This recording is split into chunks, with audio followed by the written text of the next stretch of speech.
He married for love. He just didn't know love was already dead.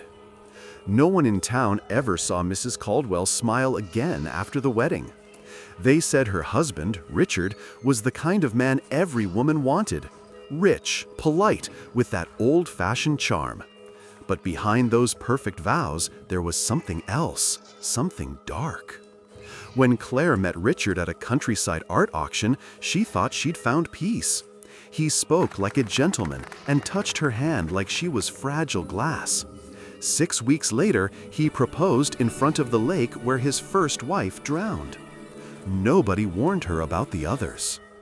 The house she moved into was beautiful but wrong, too quiet, as if the walls listened.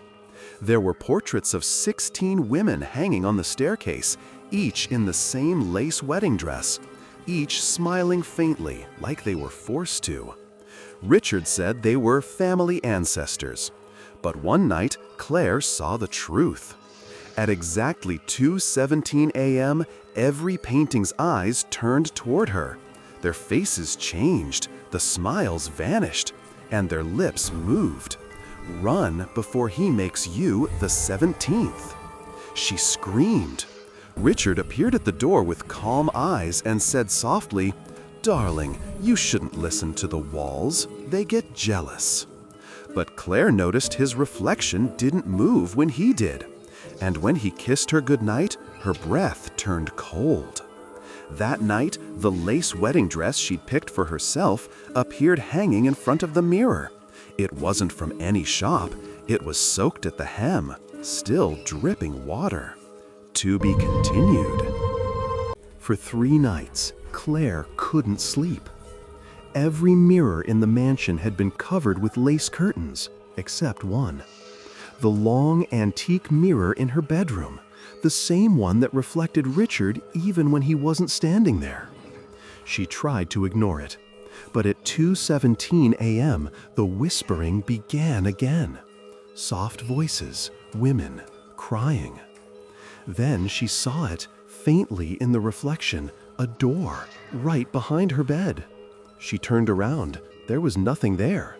But in the mirror, the door slowly opened. Inside was a dim, candlelit corridor. 16 wedding veils hung from the ceiling, each floating gently as if underwater. And at the end of the hall, a glass chamber.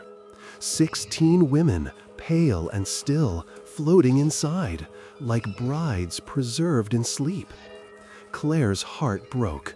She touched the mirror. Her hand went through. The cold that followed felt alive. Then Richard's voice echoed behind her, calm and loving. "Now you know why I can't let you go." He stepped closer, his reflection smiling wider than his real face. "Every promise I ever made, I kept forever." Claire screamed, pulling her hand free. The mirror cracked, but inside the reflection, she saw her own body already lying among the 16 brides. Her lips moved in sync with the others. "Welcome, 17." To be continued. When Claire woke up the next morning, sunlight streamed through the curtains, warm, safe, and golden. She laughed in disbelief, whispering, "It was just a dream." But when she looked in the mirror, her reflection didn't laugh back. It only smiled. Something in her chest felt wrong, too slow, too heavy. Her heartbeat didn't echo in her ears. It echoed from the mirror. Downstairs, Richard was humming softly while setting the breakfast table. He looked at her lovingly, as though nothing strange had ever happened. But his eyes flickered when she asked, "What's behind the mirror, Richard?" He froze. Then gently he said, "You weren't supposed to remember." Every part of the house began to feel wrong. The paintings now showed 17 brides. The last one looked just like her, except for the hollow eyes. Claire ran to the mirror, shouting, "Give me back my life!" And from inside, the reflection whispered back, "You gave it to him." That night, she tried to leave, but every door led her back to the same place, the mirror room. Richard appeared again, not from behind her, but from inside the reflection. He placed a hand on the glass, smiling tenderly. "I kept my promise, Claire. I gave you forever." Then her reflection reached out and touched his hand from the other side. Their lips met through the glass, and the real Claire collapsed to the floor, cold and lifeless. When she opened her eyes again, she was on the inside of the mirror, wearing the same lace gown as the others.